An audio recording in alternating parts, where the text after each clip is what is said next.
Hello, you're listening to the Multiplayer Gaming Podcast, the video game podcast bringing you the freshest takes on video games like I don't like Halo Reach and Hey Todd, stop talking about Halo. I'm your host Todd. I'm your host Todd, and on today's episode we're going to cover This Week in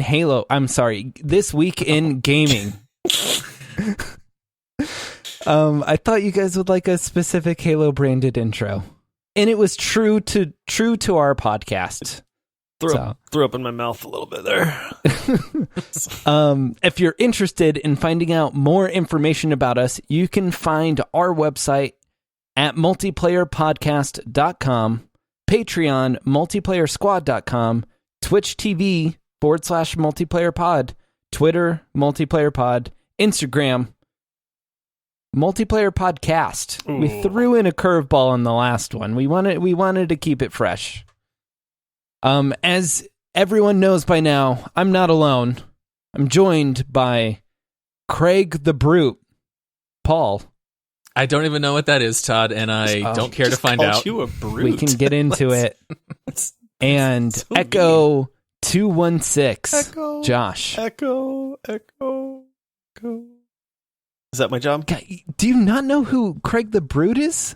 Are these Halo references? I'm assuming it is Halo Infinite references. It's the poorly rendered face of a brute that like looks all crappy, and they named him Craig Halo the graphics? Brute. Hey, they remastered all of them. Some of them, most of them twice. Yeah, so this week in gaming, what do you guys have? Well, I have a little bit of a story here. So since the whole COVID outbreak started, I haven't really been to GameStop or anything. I remember us joking a little bit about them being an essential business, and my kids were getting kind of bored of their games that they have, and so I noticed they started looking through all of our PS4 games and the Switch games. And they said, Dad, can we trade in a few games to GameStop?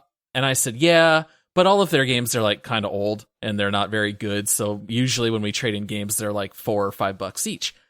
And so I was like, well, let's pull up the website, see what these might be worth.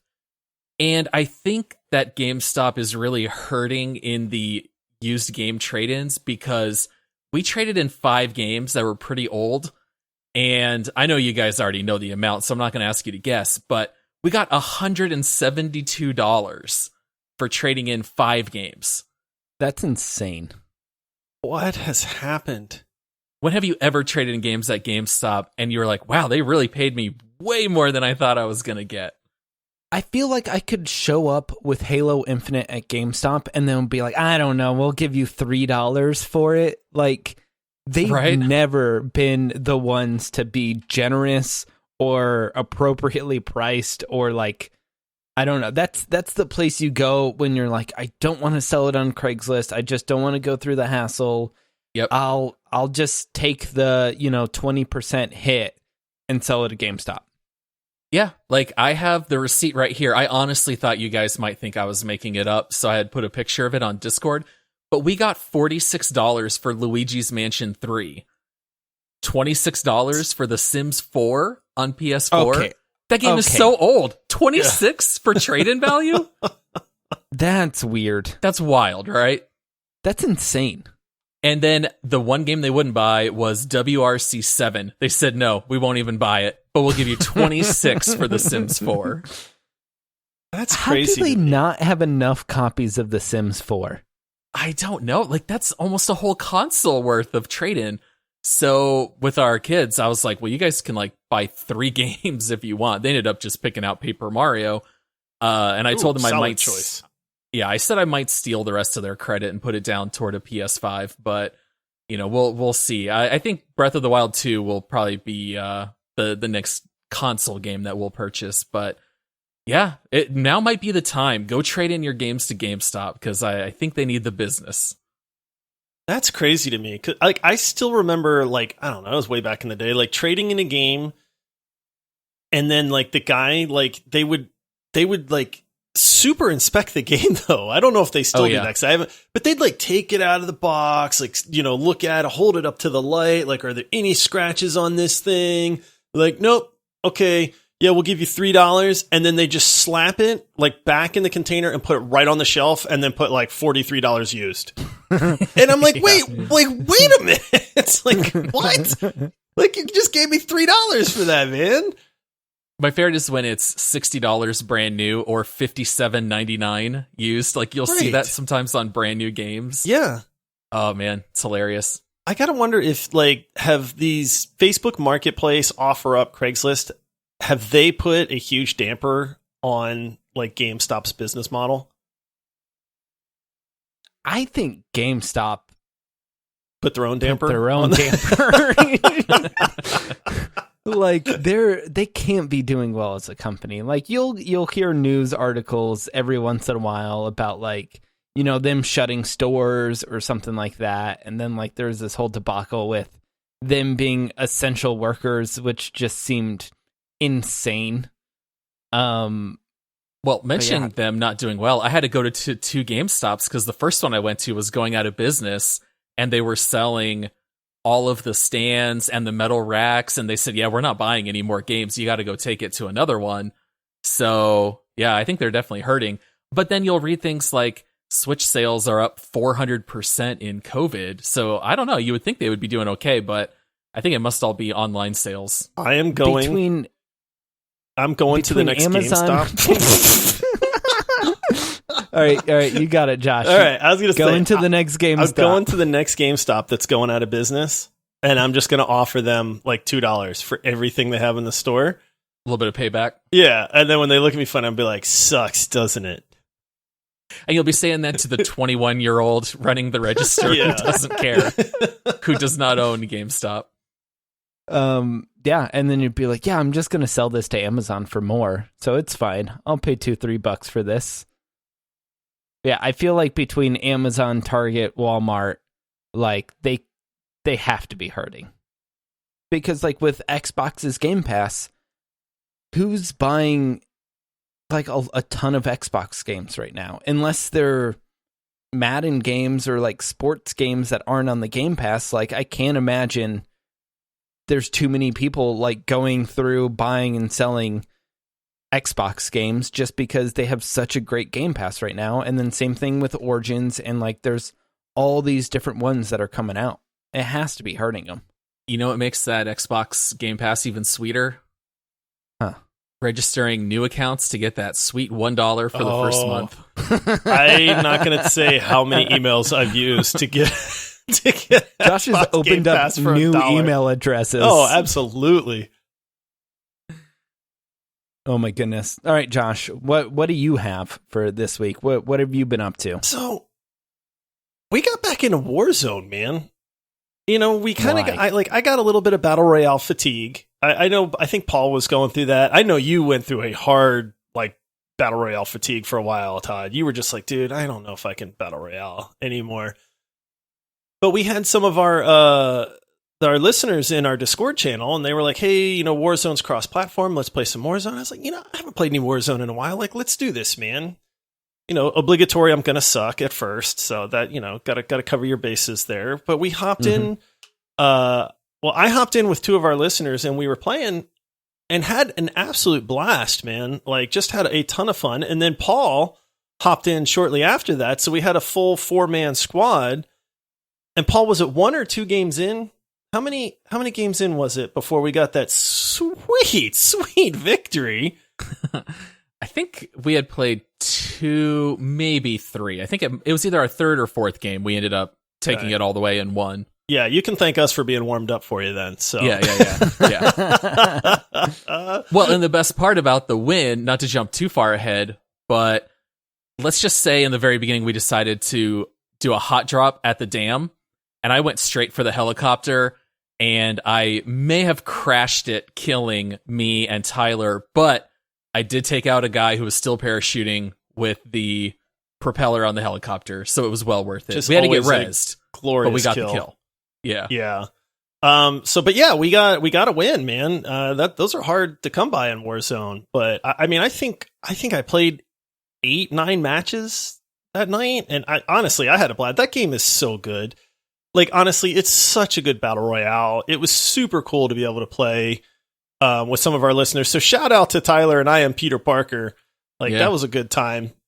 All right, we played Apex as a 3-pack not too long ago and did terrible. Yeah. Like, it was Warzone different? Did it just feel better? I mentioned this while we were playing. The one thing that stands out with Warzone to me is that you're never really out of the fight. Like Apex, if you get down, they can get your banner, true. But it's like usually there's this crazy firefight going on. You know what I mean? And it's like, so there's that higher risk there. But with Warzone, you get the gulag. And even if you don't, as long as one guy survives, they can run off, they can respawn you, buy you back in, that kind of thing. It's been so long since I've played that apparently now there's a most wanted contract where if you complete that contract, it'll res your whole team. So I thought that was like really cool. So to me, that's what really sets Warzone apart, is like that I might be out, but I'm only out for a few minutes. So I'm still very like vested in this match, even if I'm dead. Yeah, and we did recently hop into Apex, which I love. I mean, I always loved Apex and Warzone. And it really struck me just how different those games feel, despite being at its core essentially the same game. But Apex is just so much more arcade style and movement based. And Warzone, I kind of forgot about all the high-tech stuff. The heartbeat sensors and the mines, and it's a little more strategic in that sense, where Apex is more run and fight. But it was a blast hopping back in. We were able to see some of those new changes. So on top of what Josh already mentioned, you can now drop into the stadium, which is kind of cool. And they added key cards. So you find key cards, then you can go up, open secret bunkers and secret rooms. And they have like these, high-tech loot rooms, which Apex also has. I mean, all these games just steal from each other. And Fortnite has those. PUBG, I guess, is the only one that's a little behind the times. But yeah. But yeah, Warzone was PUBG has blast. Trains now. As does Warzone. Has trains. Yeah. They all have trains. All these games have got trains. The train. Oh my goodness. But just go ahead. I'm sorry. I want to know what happened to the newest Battle Royale, Fall Guys.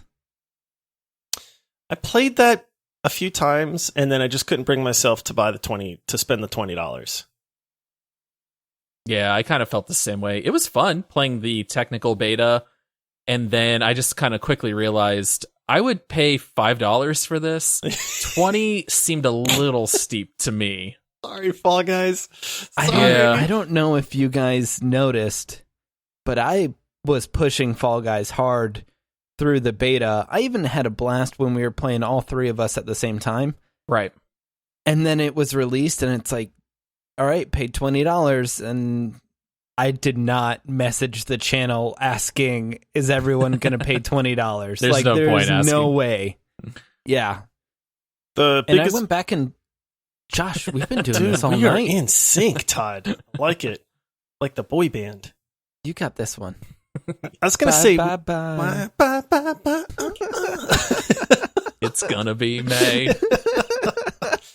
I was just going to say, I think my biggest problem with the game, I did have a lot of fun when the three of us were playing it, but my biggest problem with it is when you are in a competitive game, do not have, RNG matter.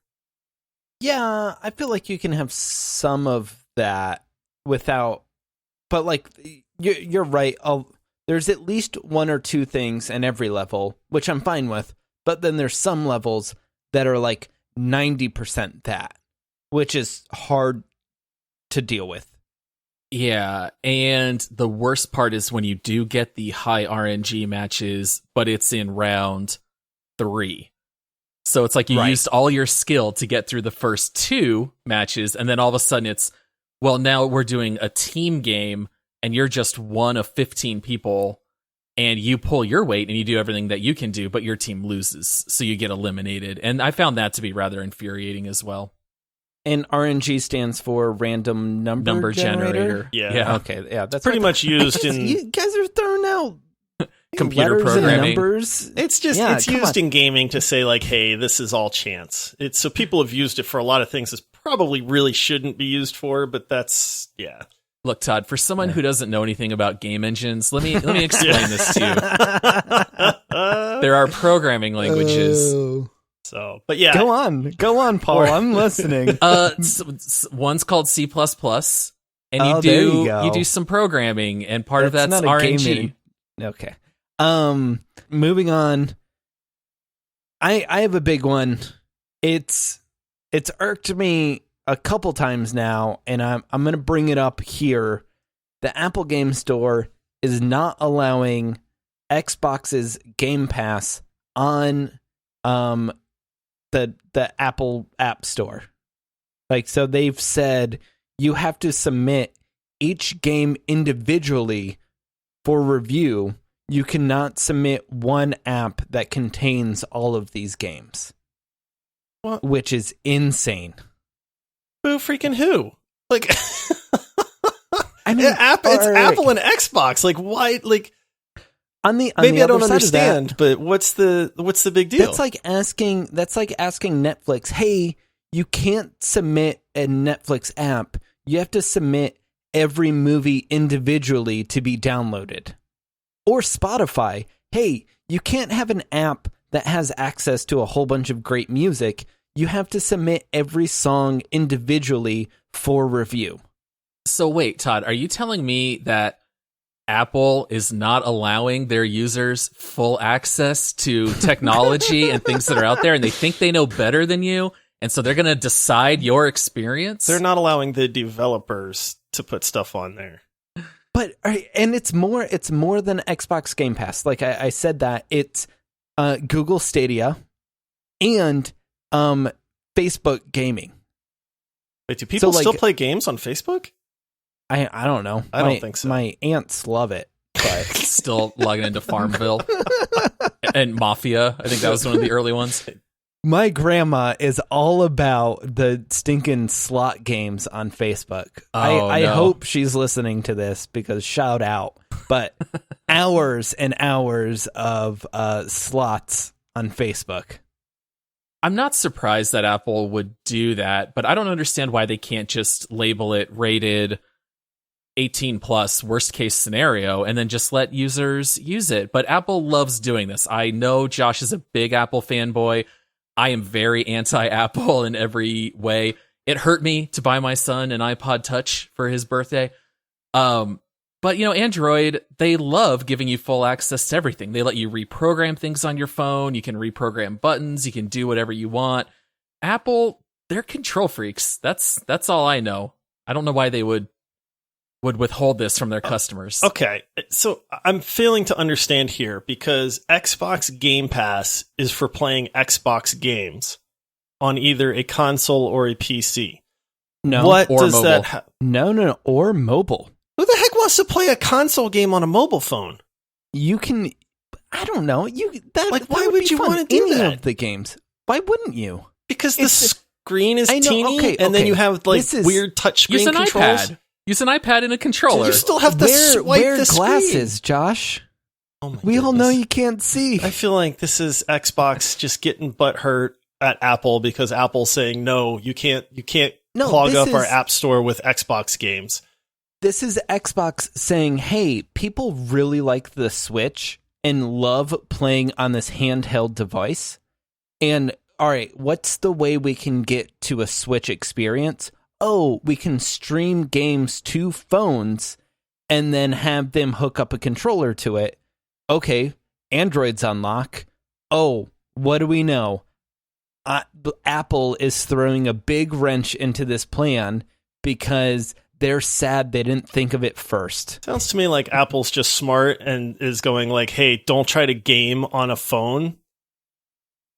Don't try to play. Then they're like, Todd, let me ask you. Play Halo. Yeah, I was going to throw Halo out guys. there. Would you play Halo? You guys don't want Halo. Would you play Halo on an iPhone 6 that has like a 4-inch screen?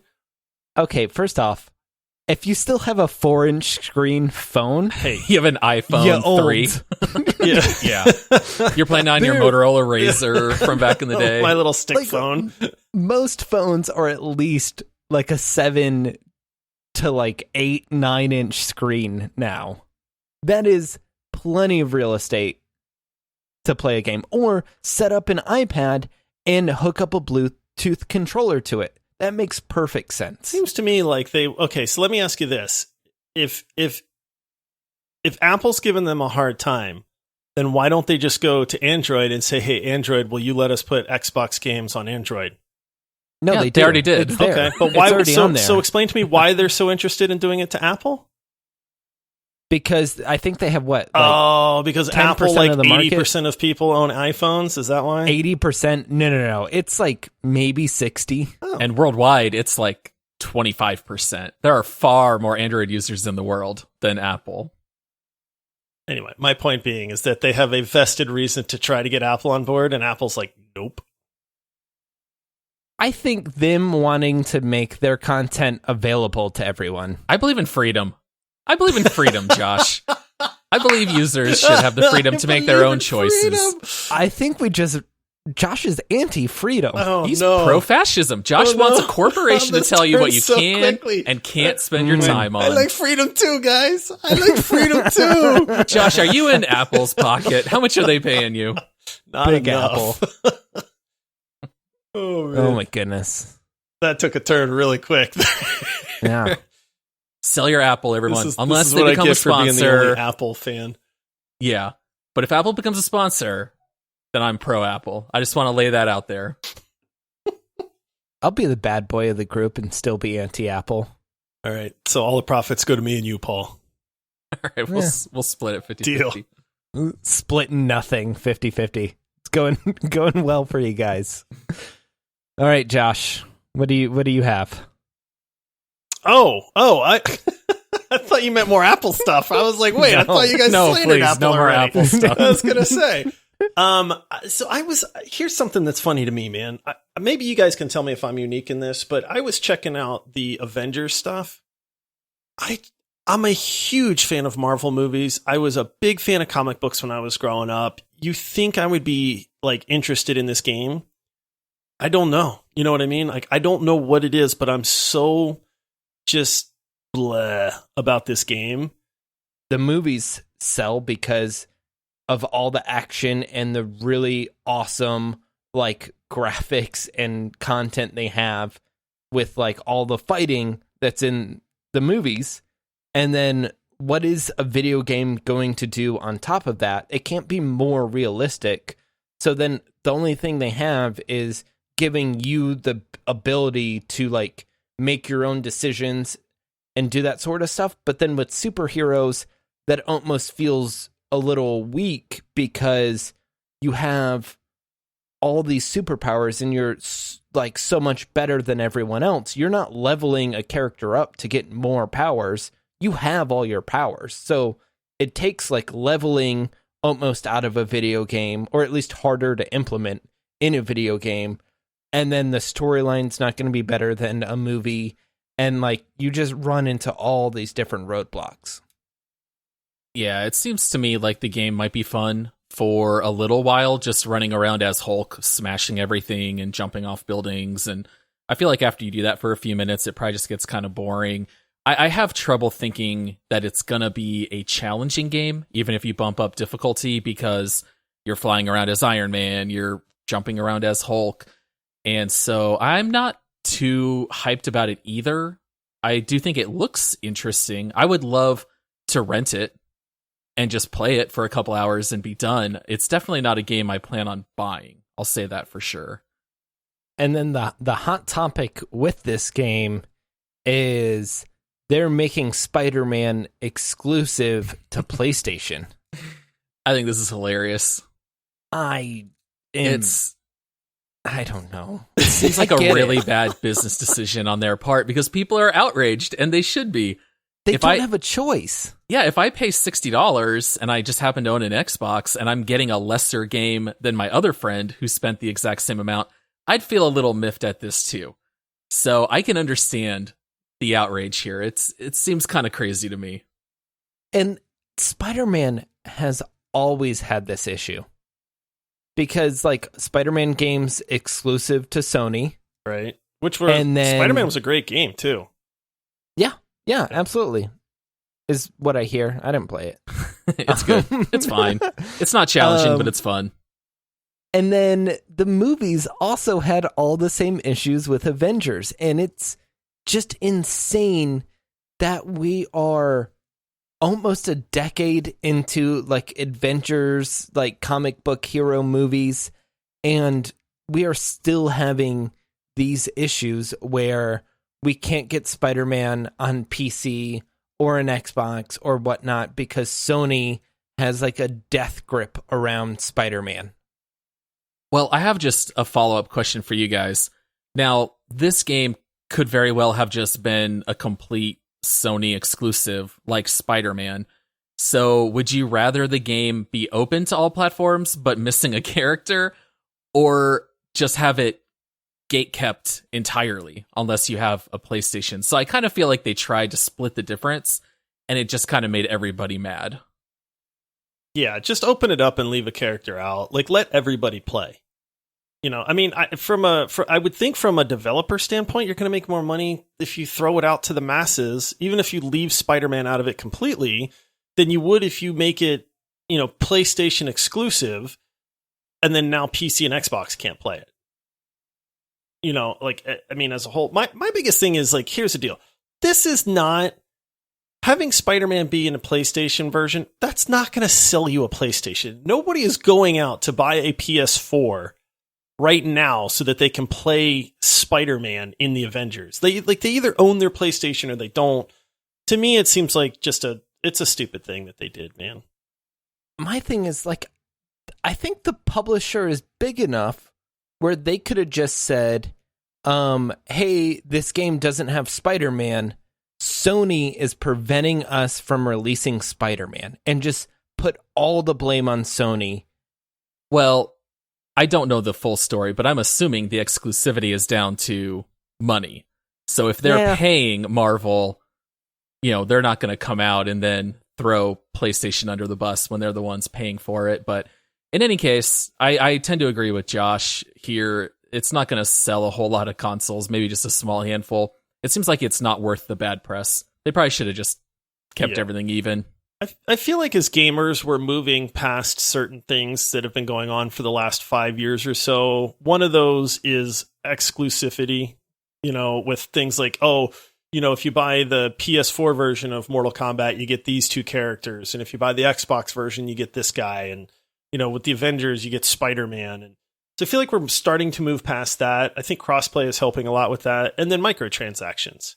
You know, like gamers have basically said, like, hey, we don't like microtransactions. Just give us the game. And, you know, the publishers and developers they've gotten so much pushback from that over the last few years that they're like, now when a game's being talked about, what's the first thing you hear? Right? When they're doing the gameplay demo or the reveal and they go, so-and-so has amazing graphics and gameplay and no microtransactions. Like, and no pay to win. Right. Yeah. They're advertising that now, right? Like that. So thankfully we're getting past that stuff, but.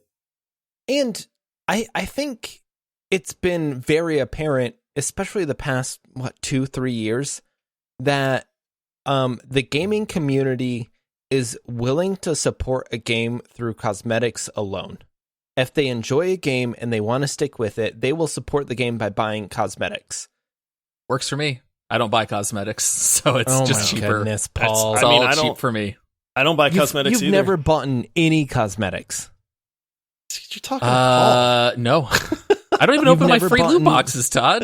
a Game Pass of sorts. No, I did buy. I have bought the Rocket Pass.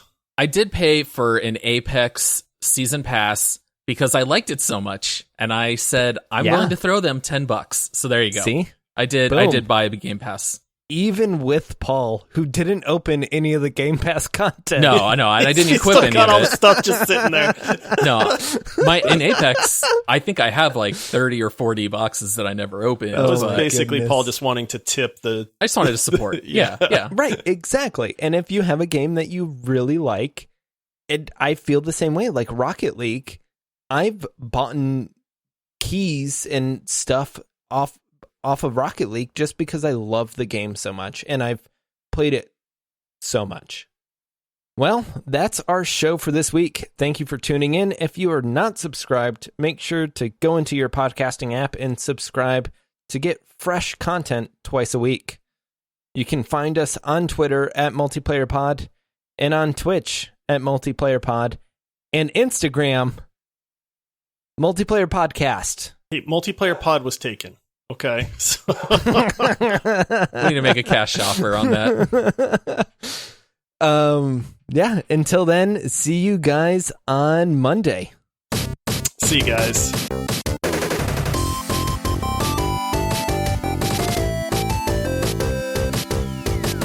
Hulk, smash that subscribe button. I was waiting for it.